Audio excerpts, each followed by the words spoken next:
Assalamualaikum warahmatullahi wabarakatuh. Perkenalkan kami dari kelompok 1 MLY 5D2. Di sini kami ingin menjelaskan tentang bagaimana perkembangan dari usaha kami, yaitu Steve Potato dengan produk utamanya bola-bola kentang mozzarella. Nah, pembahasan di video ini yaitu pembahasan materi setelah UTS. Sebelum ke sana, saya di sini ingin intermezzo sedikit nih tentang asal-usul dari nama Steve Potato ini. Steve Potato ini merupakan nama dari masing-masing pendirinya, yaitu S untuk Stefani, T itu untuk Tio, yaitu saya sendiri, I itu untuk Intan, W-nya untuk Wayam. Nah, untuk video kali ini, di sini pada pembahasan pertama, yaitu akan dijelaskan tentang proses pembuatan produk yang akan digabung langsung dengan OPC ataupun Operation Process Chart yang akan dijelaskan oleh saya sendiri. Lalu selanjutnya yaitu ada strategi pemasaran offline yang akan dijelaskan oleh Stefani. Lalu selanjutnya yaitu pembahasan materi strategi pemasaran online yang akan dijelaskan oleh Niwayan Widya. Dan yang terakhir yaitu pembahasan tentang proyeksi keuangan dan penjualan dan juga HPP yang akan dijelaskan oleh Intan.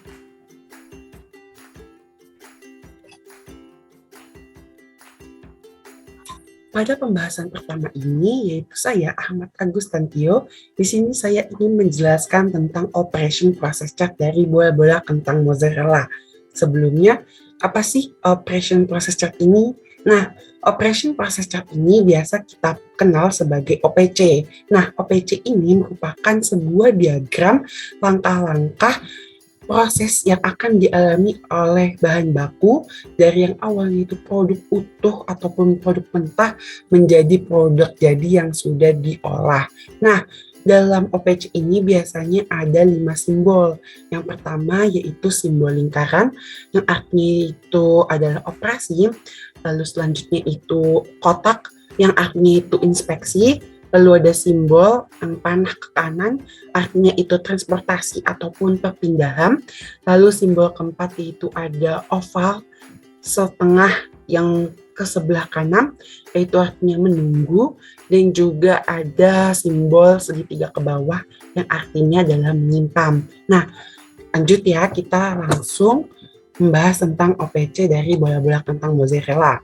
Sebelumnya yaitu peralatan ini dioperasikan, yaitu disiapkan dulu nih panci dan kompornya. Setelah itu dituanglah air ke dalam panci. Lalu selanjutnya yaitu bahan bakunya.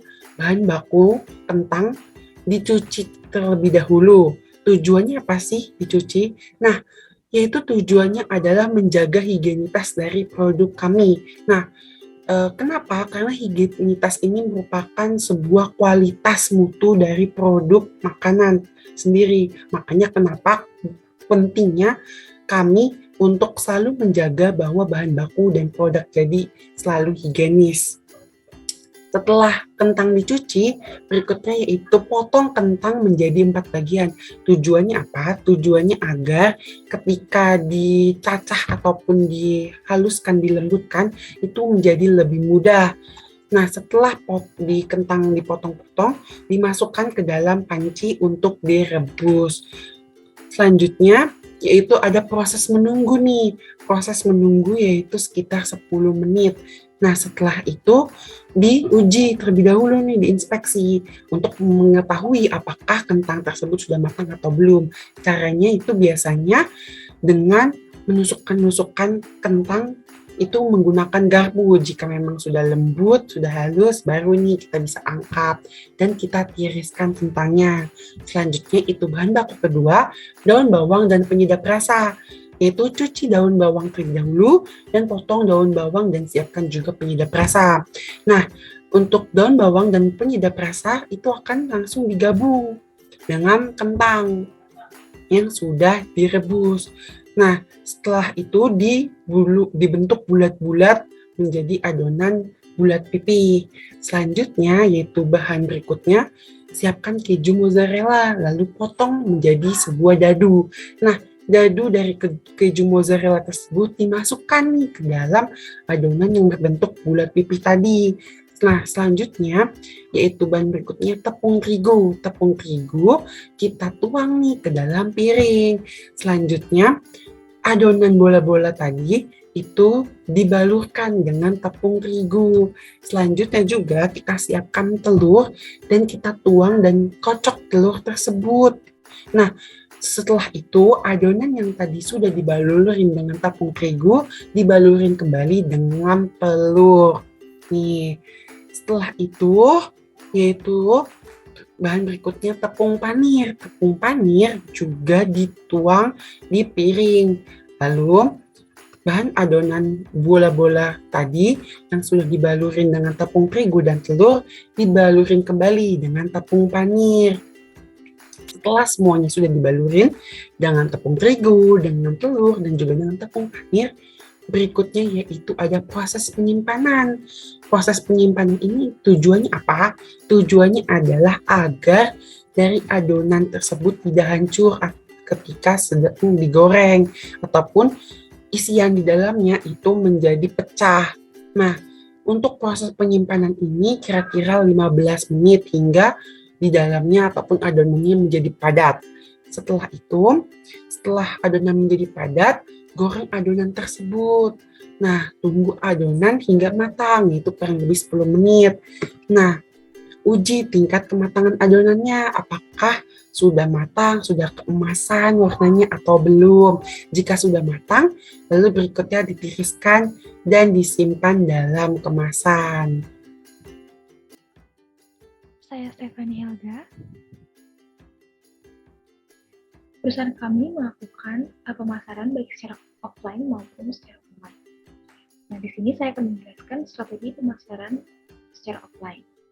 Pemasaran secara offline dilakukan oleh perusahaan atau stakeholder adalah berkomunikasi secara langsung dengan calon konsumen yang merupakan segmen atau target pasar yang kami telah tentukan. Untuk memulai bisnis kami tentunya perlu sebuah brand image yang masyarakat perlu kenal. Oleh karena itu, kami memilih strategi berkomunikasi secara langsung dengan mereka. Tentunya hal ini juga bisa membuat mereka lebih aware terhadap brand kita. Nah, strategi lainnya selain tadi berkomunikasi dengan konsumen, kita juga memberikan diskon ongkos kirim untuk pengantaran produk secara langsung. Lalu, selain itu, kami juga aktif menawarkan produk kami ketika ada bazar-bazar makanan. Dan strategi yang lainnya juga, kami menawarkan sampel produk berupa bola-bola kentang mozzarella yang bisa dicoba oleh konsumen ketika datang ke stand atau ke tempat kami.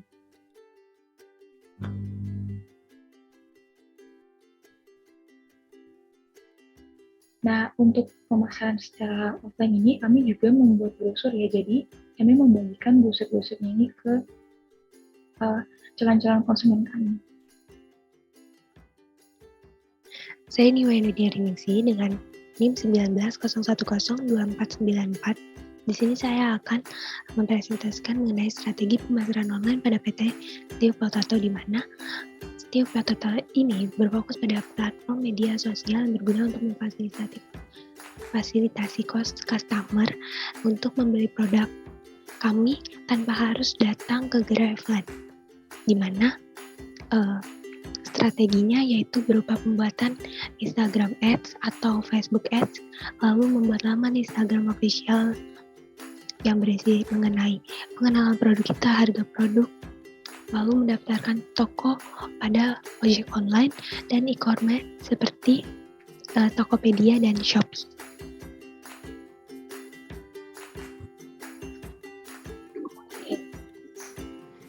Baik, perkenalkan saya Intan Yana Rohim dari kelompok 1 dengan NIM 190102511. Di sini saya akan menjelaskan mengenai proyeksi keuangan dari perusahaan kami, di mana di dalamnya terdapat rincian anggaran biaya atau komponen-komponen biaya untuk membuat proses produksi dalam satu periode atau dalam bulan Desember 2021. Di sini ada rincian bahan baku, kemudian ada peralatan, kemudian ada tenaga kerja langsung, kemudian dihitung juga biaya penyusutannya, kemudian ada juga biaya overhead pabrik, perhitungan harga pokok produksi, hingga perhitungan laba rugi. Namun di sini saya akan jelaskan sampai transaksi penjualan saja, tidak sampai perhitungan laba rugi, karena perhitungan laba rugi akan dijelaskan oleh teman saya selanjutnya. Baik, yang pertama itu ada bahan baku langsung. Di sini untuk membuat bola-bola kentang mozzarella dalam satu kali produksi, kami membutuhkan kentang sebanyak 5 kg. Kemudian daun bawang kita butuh 2 kg. Garam kita butuh 3 kg, merica bubuk 1 botol saja, kemudian tepung terigu 20 kg, telur 5 kg, tepung panir 15 kg, keju mozzarella kita butuh 2,5 kg. Sehingga totalnya itu 1.395.600. Nah, harga satuan ini kami dapat dari harga barang dari warung sekitar kami atau dari e-commerce juga. Kemudian ada biaya peralatan. Di sini kami membutuhkan peralatan berupa panci, kita butuh 2, kompor 2 tungku kita butuh 1, gas tabung kita butuh 5, penggorengan atau wajan 2, spatula 5, sendok itu kita beli sebanyak 1 lusin yaitu 12 buah, mangkuk kita butuh 5. Sehingga total biayanya itu 678.300. Nah, setelah itu, selain memperhitungkan bahan baku maupun peralatan, untuk proses produksi kita pasti butuh yang namanya manusia atau orang yang melakukan proses produksinya. Tanpa sumber daya manusia, maka proses produksi tidak akan berjalan. Kecuali apabila dilakukan oleh pabrik yang mempunyai teknologi yang canggih, teknologi yang memiliki misalnya robot produksi seperti itu. Nah, di sini kami menggunakan tenaga kerja dari anggota kelompok kami sendiri yang beranggotakan 4 orang. Kami bagi menjadi beberapa divisi, ada owner, produksi, keuangan dan pemasaran, dan distribusi. Nah, namun untuk divisi-divisi ini kami fungsional saja, jadi owner itu bisa menjadi produksi, keuangan, maupun distribusinya. Nah, untuk jumlahnya sendiri, karena kita 4 orang, jadi jumlahnya 1-1. Gaji per bulannya atau kita ingin mendapatkan kompensasinya itu kita asumsikan 50.000 per orangnya, sehingga total untuk 4 orang itu 200.000. Kemudian setelah mengetahui biaya tenaga kerja langsung, kita melakukan biaya penyusutan. Biaya penyusutan ini nanti masuknya di biaya overhead pabrik, tapi kita lakukan perhitungan dulu. Untuk biaya penyusutannya itu didapat dari penyusutan dari peralatan yang kami gunakan. Di sini ada panci, kompor, penggorengan, spatula, sendok, dan mangkuk, beserta umur ekonomis atau umur daya tahan dari peralatan yang kami miliki. Untuk panci itu kita daya tahannya kurang lebih 8 tahun, kompor kami asumsikan karena kompor itu termasuk peralatan yang tahan lama, jadi 10 tahun, penggorengan atau wajan itu 8 tahun, spatula 5 tahun, sendok 8 tahun, mangkuk 8 tahun, sehingga total biaya penyusutan, contohnya saja nih dari panci itu umurnya 8, berarti dari 130.000 dibagi 8 sama dengan 16.250, sehingga totalnya itu biaya penyusutan itu 81.848. Baik, selanjutnya kita telah menghitung biaya penyusutan, kita masukkan nih di biaya overhead pabrik. Apa sih biaya overhead pabrik itu? Biaya overhead pabrik itu biaya selain dari biaya untuk proses produksi. Biaya untuk proses produksi atau biaya produksi itu terdiri dari bahan baku langsung, tenaga kerja langsung, peralatan. Nah, itu biaya overhead pabrik ini biaya selain dari biaya-biaya tersebut. Di sini ada biaya penyusutan peralatan yang tadi kita hitung sebesar 81.848. Pembelian kemasan itu termasuk bahan baku penolong. Kita masukkan ke biaya overhead pabrik. Di sini untuk pembelian kemasan itu kami membeli 1 pak, sehingga biayanya itu 46.000. Biaya ongkos transportasi kami melakukan pemasaran baik online maupun offline, tetapi kebanyakan kita masuk ke pemasaran offline karena menjual di sekitar rumah saja, yaitu kita cukup untuk biaya ongkos transportasinya itu 50.000. Untuk biaya listrik maupun air itu kita hitung dalam per bulan itu 100.000 dan 50.000, tabung gas kita 50.000, dan kuota XL itu 20 giga sebesar 50.000. Jadi total biaya overhead pabrik sebesar 427.848. Nah, setelah mengetahui dari biaya bahan baku, tenaga kerja langsung, penyusutan, dan biaya overhead pabrik, kami melakukan perhitungan harga pokok produksi. Nah, untuk harga pokok produksi ini yang dimasukkan adalah bahan baku langsung, tenaga kerja langsung, dan biaya overhead pabrik. Tadi biaya penyusutan sudah masuk di overhead, jadi kita menghitungnya biaya overhead pabrik totalnya saja. Untuk bahan baku langsung tadi kita dapatkan sebesar 1.395.600, tenaga kerja langsung itu 200.000 yang terdiri dari 4 karyawan, biaya overhead pabrik 427.848. Nah, sehingga total HPP ini 2.023.448. Nah, kemudian kami melakukan produksi maupun penjualan, kita targetkan 150, dan alhamdulillahnya kita menjual sebanyak 150 juga. Sehingga HPP per unitnya itu didapat dari 2.023.448 dibagi 150 unit, didapat 13.490. Nah, HPP unit ini dihitung untuk menentukan harga jual per unitnya, per porsinya. Nah, di sini selain dari perhitungan HPP, kami juga menambahkan keuntungan yang kami inginkan, yaitu sebesar 18%. Dihitungnya dari harga pokok produksi per unit ditambah berapa persen keuntungannya dikali harga pokok produksi per unitnya. Di sini 13.490 ditambah 18% dikali 13.490-nya. Didapat untuk harga jualnya itu 15.918. Namun untuk lebih mudahnya kami bulatkan jadi 16.000 per porsinya untuk harga jualnya. Nah, setelah mendapatkan harga pokok produksi dan harga jual, kami melakukan perhitungan biaya modalnya. Kita modal itu dari masing-masing pemilik saja, dari anggota Agustantio, saya sendiri, Intan, Wayan, kemudian ada Stefani. Kami sama ratakan saja modalnya, yaitu 505.862.800. Saya ulangi, untuk biaya modalnya itu 505.862, sehingga totalnya sama dengan 2.023.448, sama dengan total HPP-nya. Nah, setelah itu kami juga mencatat penjualan yang telah kami lakukan selama satu periode, yaitu di bulan Desember 2021. Di sini kami mendapatkan pesanan dari tanggal 5 sampai tanggal 31. Alhamdulillahnya di beberapa tanggal kami mendapatkan beberapa pesanan dari beberapa orang.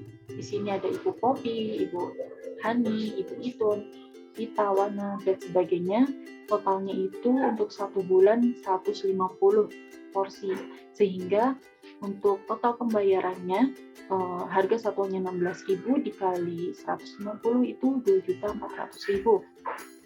Sebenarnya ini 6 dikali 16.000 sama dengan 96.000, begitu seterusnya, sehingga didapat untuk penjualan bulan ini itu 2.400.000. Nah, dengan melihat dari penjualan bulan Desember, kami yakin akan melakukan penjualan di periode selanjutnya. Mungkin cukup sekian yang dapat saya sampaikan untuk perhitungan laba rugi, dan kesimpulan akan disampaikan oleh teman saya. Kurang lebihnya mohon maaf. Terima kasih. Selanjutnya yaitu laporan laba rugi pada PT Steel Potato di periode Desember 2021, di mana pendapatan dari penjualan langsung sebesar 2.400.000, Lalu harga pokok penjualan dengan pembelian bahan baku langsung yaitu 1.345.600 dan upah tenaga kerja langsung yaitu 200.000. Lalu biaya usaha di mana biaya penyusutan sebesar 81.848, biaya pembelian kemasan yaitu 46.000, biaya ongkos transportasi yaitu 50.000, biaya listrik yaitu 100.000, biaya air yaitu 50.000, biaya tabung kas 50.000 dan biaya pembelian internet Excel 20 GB yaitu 50.000.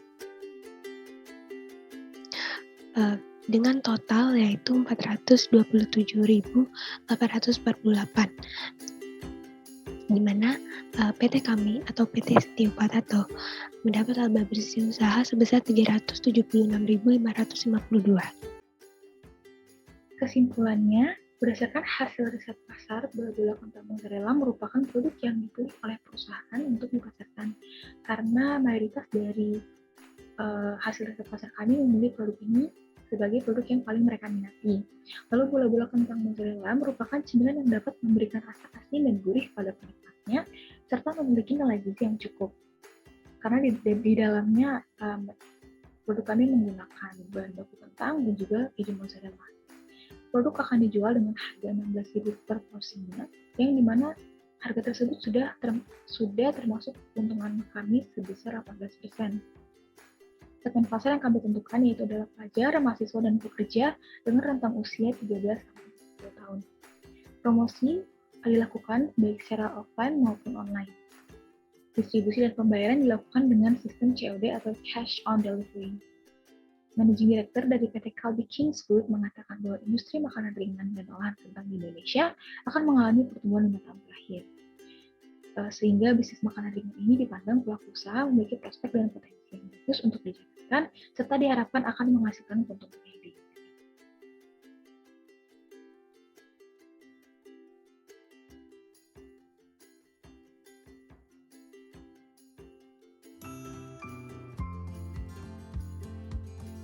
Sekian presentasi dari kelompok kami, kurang lebihnya maaf. Terima kasih yang sudah memperhatikan dari awal sampai akhir. Semoga bermanfaat. Wassalamualaikum warahmatullahi wabarakatuh.